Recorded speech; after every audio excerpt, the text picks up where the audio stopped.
let's see how to reset iPad password with computer.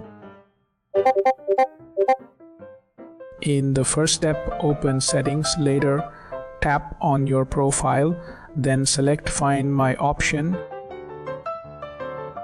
In the next step, launch a web browser on a computer. Now visit the iCloud website.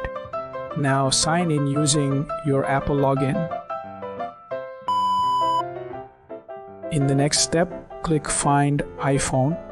After that, tap on All devices on the top bar. Now pick your iPad from the displayed list. In the next step, press Erase iPad later. Accept the confirmation prompt. Now let the process finalize. In the next step, configure your iPad as new. Now retrieve data from backup if possible. Now proceed with the instructions on screen. You are good to go.